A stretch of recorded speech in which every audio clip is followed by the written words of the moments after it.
This is a work of fiction. Any resemblance to real persons, living or dead, is purely coincidental, while all reference to locations, historical events, and climatic conditions are real. My name is Damiano. I'm 26 years old and I bet I'm close to a breakthrough.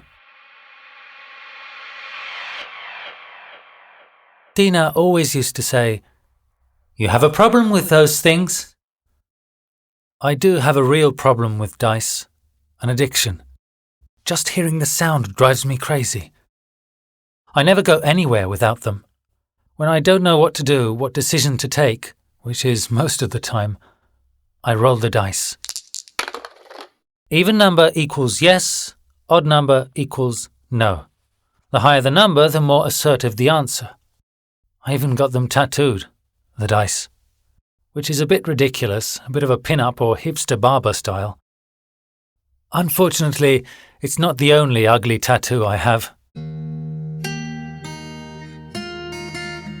It's an old story. Martino and I were in a lodge. That summer we found work in the kitchen of this place at 2,000 meters altitude. Every night before going to sleep, we drank grappa and played endless games of blackjack with dice. A lethal drinking game. Whoever loses, drinks. Whoever gets drunk, drinks. Whoever isn't satisfied, drinks. Whoever bluffs wins. Whoever gets caught, drinks. It's not you, it's the dice telling you to drink.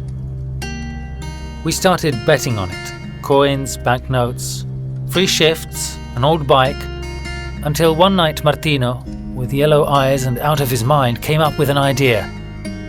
The challenge. The ultimate challenge. Whoever loses tonight has to tattoo the other one's name on their arse. The name of the winner gets tattooed on the loser's arse.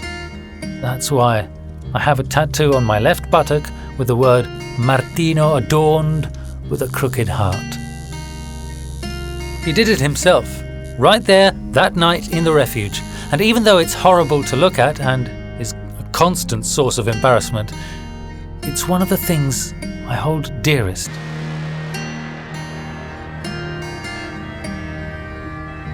Martino died 6 months later in a car accident, and this tattoo on my left buttock is tied to one of the best stories and one of the loveliest memories of one of my best friends ever.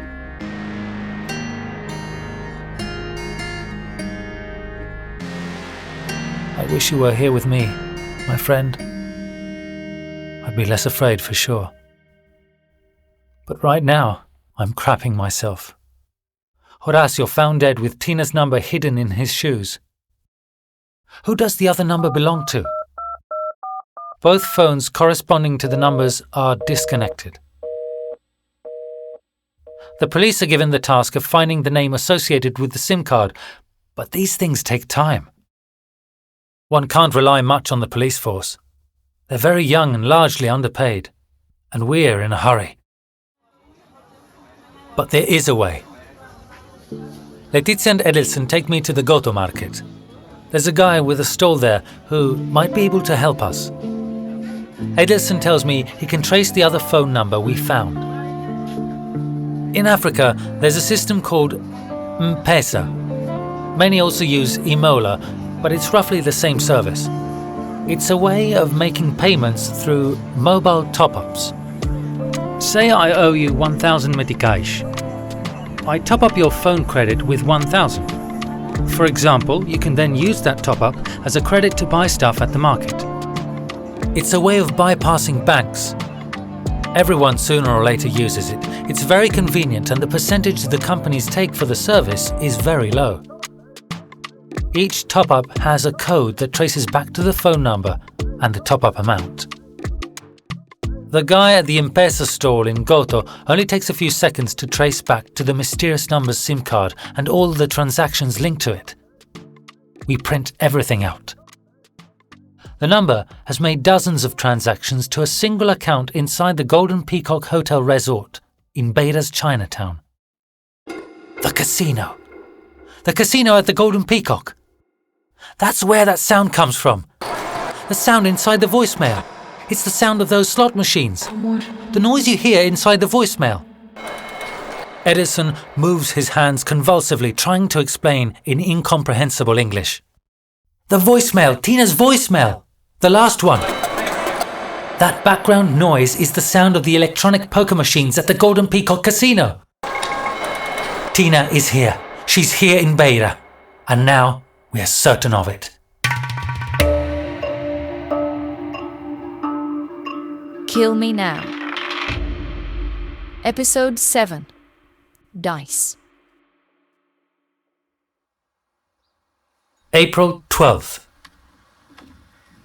The Golden Peacock is a 5-star resort located on the coast a few kilometers from the city of Beira's international airport. The overall structure covers more than 3 square kilometers. In addition to the lodges and the hotel rooms, the Golden Peacock boasts 2 conference centers for 300 and 500 people, 3 restaurants, a spa, meeting rooms, a gym, a theme park, and the casino, located on the upper floor of the hotel lobby. An old schoolmate of Edison's works there, in security. He schedules a meeting for 5:30 in the morning. At that time, he finishes the night shift and there are very few people around.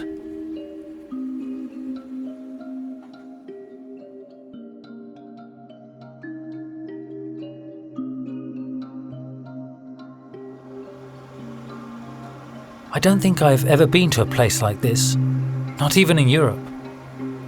The spaces are boundless. The finishing is exquisite. It's very early, and yet gardeners and cooks are already at work, covering kilometers on foot or with golf carts between immense buildings built in the most extravagantly luxurious way. Beyond the garden and the pool, there's a plasterboard cliff similar to those you find in amusement park sceneries. It was built to separate the park from the beach.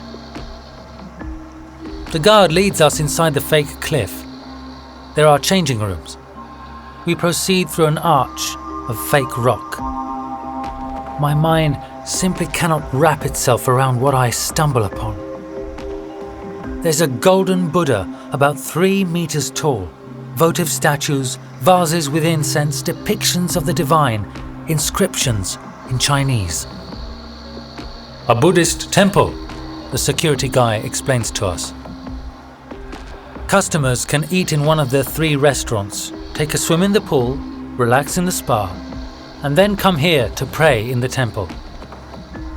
At the entrance, the sign reads Templo Mugao, as a tribute to the Mugao caves in northern China, a maze of tunnels, votive statues, and thousands of inscriptions. Incredible. The company has hotels all over southern Africa. There are Golden Peacocks in Lusaka, Zambia, Malawi, Zimbabwe, and Madagascar. They bought everything. Edison tells me that China is making a fortune in Africa, with figures much higher than those of the casino and the hotel.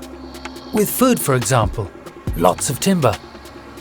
In just a few days, they've destroyed 80% of Mozambique's forests by illegally exporting valuable timber at ridiculous prices. Edison's friend, who just works security at the Golden Peacock, tells us that up until a few months ago, he worked for another Chinese private security agency, the Black Mamba Segurança. The police shut the agency down along with 10 other companies in Mozambique and issued a warrant for the owner, Mr. Zhang, who disappeared off the radar. Investigators discovered that Zhang's main activity was money laundering, deforestation, and illegal timber export to China. They found weapons and illegal military material in the Beira headquarters. He's accused of tax evasion for 12 million euros and of leaving 3,000 people unemployed. Yet, Edison tells me, here people respect the Chinese much more than you Europeans. The Chinese have brought work, concrete results. They've built bridges, viaducts, infrastructures. That's why they're respected, or, most of the time, feared. China, Edison continues, has lifted 500 million people out of extreme poverty in 40 years. It has created widespread prosperity at a rate never seen before. But we're not in Shenzhen here. It didn't take long for people to understand what the Chinese are doing all over Africa. They're robbing us, just like everyone who comes here. While we Africans are left the crumbs when we're lucky. Letizia stays silent, but she knows little can be said in response to that.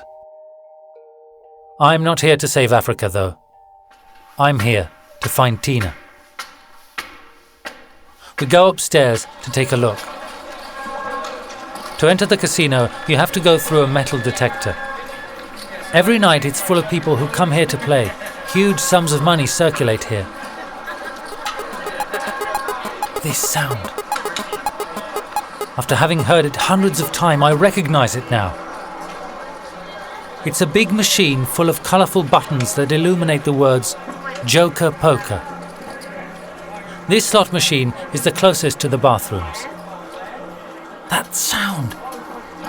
That's the sound you hear in Tina's voicemail. She was here. This is where I heard her last. Okay, let's go through this step by step. Tina was seen with a friend at Oceana. Then here. She was here playing, probably with the same person. The kidnapper might have followed them and taken them somewhere. Let's get to the bottom of this. The whole Golden Peacock is equipped with closed-circuit cameras, but the images are deleted every 3 weeks. However, Edelson's friend who works security tells us there's an archive. All players are registered. It's a system used to cash out winnings and to prevent unpleasant surprises or thefts inside the casino. We asked to see the archive for March the 22nd. We have to hurry because the casino is starting to come alive. The cleaners have already arrived and Letizia and I are definitely attracting too much attention. In the list, we find a name we know, a name that everyone in Beira knows, the name of Patricio Salgado, lawyer Patricio Salgado, Tina's father. So, Tina was here on the evening of March the 22nd with her father. I know they hadn't spoken in a while, that lawyer Salgado wasn't happy with his daughter's choices, that he had criticized some of her decisions, that he disagreed with Tina's political choices. Tina told me he wanted her in Beira, working alongside him. But she told me she didn't want to have anything to do with criminals.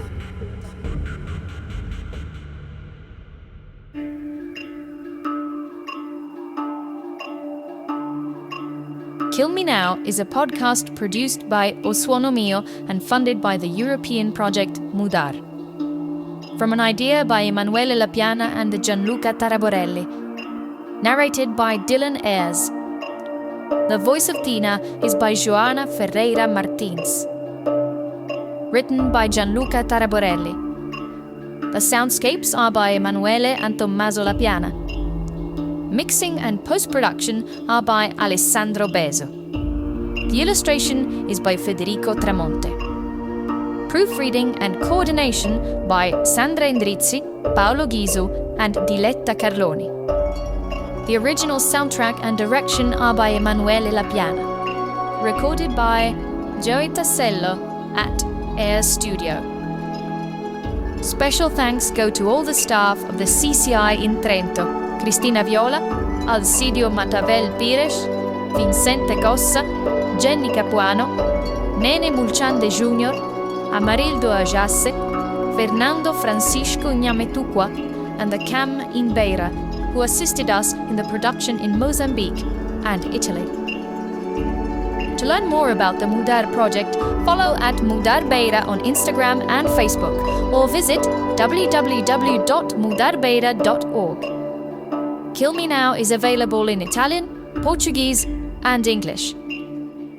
If you liked it, tell someone.